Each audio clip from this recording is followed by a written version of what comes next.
Hola, seguimos en nuestras sesiones de antropología filosófica, donde por medio de la reflexión y conocimiento de los valores más profundos y de la naturaleza del ser humano, podemos entender cómo liderarnos y así liderar mejor a las demás personas, tomando en cuenta lo universal.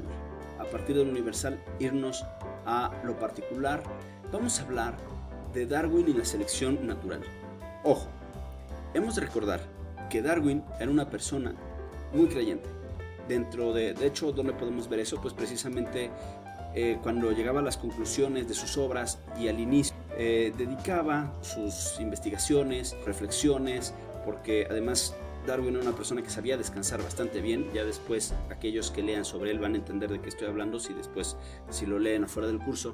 Entenderán que Darwin era una persona muy creyente y muchas veces las demás personas, sin entender el meollo del asunto o de dónde vienen todas sus teorías, podrían deformar su idea principal, sus hipótesis, y pareciera que los darwinistas se alejan precisamente de Darwin.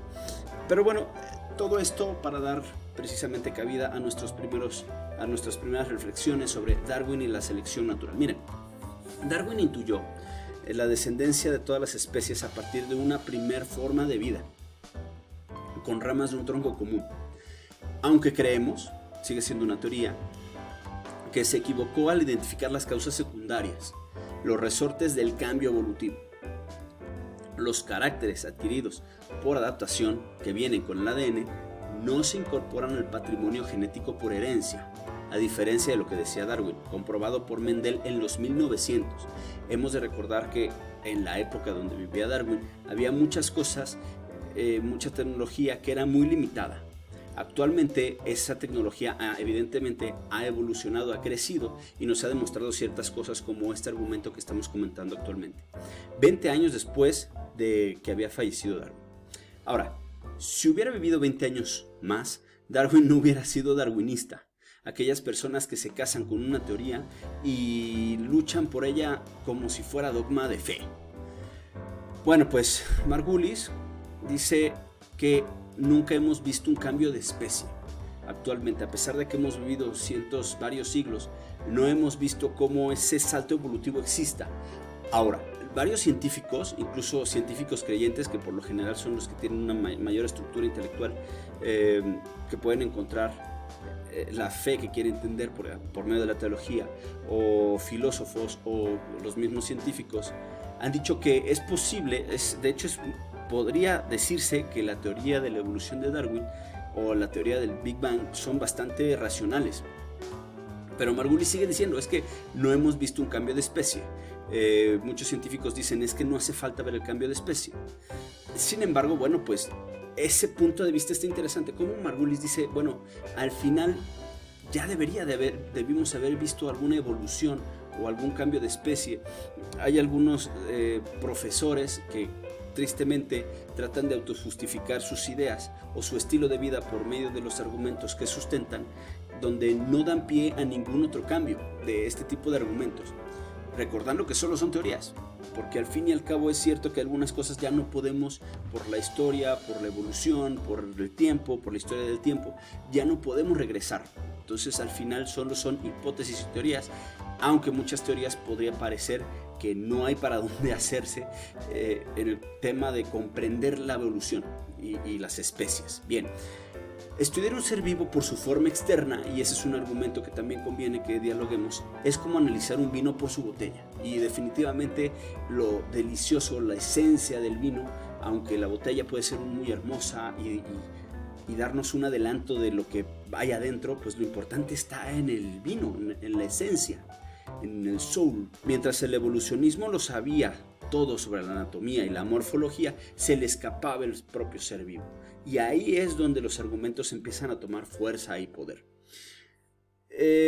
¿Por qué el universo se ha tomado la molestia de existir? Stephen Hawking, antes de que empezara en sus últimas etapas ya muy agresivas de su enfermedad, y donde pareciera que su temperamento se potenciaba y pareciera que perdía carácter, y al final sus argumentos eran muy agresivos, y pareciera que menos pensados y más agresivos, y empezaba a generar dinero y más economía, porque a la gente o al público en general le gusta esa agresividad. y menos la reflexión. Bueno, antes de todo eso, Stephen Hawking habla de su obra Breve Historia del Tiempo, de por qué el universo se ha tomado la molestia de existir. Todo el cosmos puede explicarse por leyes científicas, excepto las mismas leyes y la realidad misma del cosmos. Y hay mucha gente que precisamente ataca a la religión o ataca a las humanidades diciendo pues que la racionalidad siempre te lleva, que no necesita tener una causa-efecto, que siempre te lleva a un resultado. Y sabemos que no siempre es así, sobre todo en la historia del ser humano, definitivamente, ¿no? Don Quijote se vuelve loco por leer libros de caballerías o porque quiere Cervantes. Eso también es una reflexión y un argumento que tenemos que traer a la mesa. Hablando de la gravitación, más electromagnetismo, más la fuerza nuclear débil y fuerte, todo eso al final no son creaciones nuevas. Nosotros utilizamos esas herramientas, utilizamos esas leyes, pero las leyes no se explican a sí mismas. Esas leyes no hablan de sí mismas, tal vez hablen del legislador, y eso es donde empieza todo el asunto, a tomar forma y complejidad. Vamos a dejar esta sesión por aquí. Realmente hablar de Darwin no se queda en una sesión, se debe de dar en 5 o 6 sesiones. Sus obras son maravillosas, sus apuntes, sus hipótesis. Le faltó tiempo a Darwin para darnos más contenido. Y lo que yo he leído de Darwin es que era una persona muy sensata, no vivía en la ciudad, se fue relativamente cerca de la ciudad a un par de horas, precisamente para poder estar tranquilo, analizar, reflexionar y enfocarse. Caminaba mucho precisamente para conectarse con la naturaleza y pensar sobre las hipótesis. Le faltó tiempo y le faltó posiblemente avances en la ciencia, en la tecnología, en ciertas áreas donde él estaba trabajando, y las personas que trabajaban con él traían, aunque sí una hipótesis, se casaron más con la idea que con la realidad. Y hemos colocado el argumento aquí que es importante ser realistas para poder cambiar la realidad, pero antes conocer precisamente todos los argumentos y la realidad, y hay mucho que estudiar antes de poder cambiar muchas estructuras que deseamos cambiar como seres humanos para ser mejores. En fin, la verdad es que este tema está muy interesante, no lo vamos a abarcar demasiado, lo vamos a dejar hasta aquí. Los animo a que lean obras interesantes. Si les gusta este tema, por favor, déjenme los comentarios y trataré de buscarles obras que creo que les pueden gustar. De entrada les recomiendo el libro de Antropología Filosófica de José Ramón Ayllón, creo que les puede gustar. La siguiente sesión vamos a hablar de, como decía Aristóteles, el animal racional. Soy Edgar Mora, no te olvides de suscribirte, comentar, compartir si te gustó, y nos vemos en la siguiente sesión.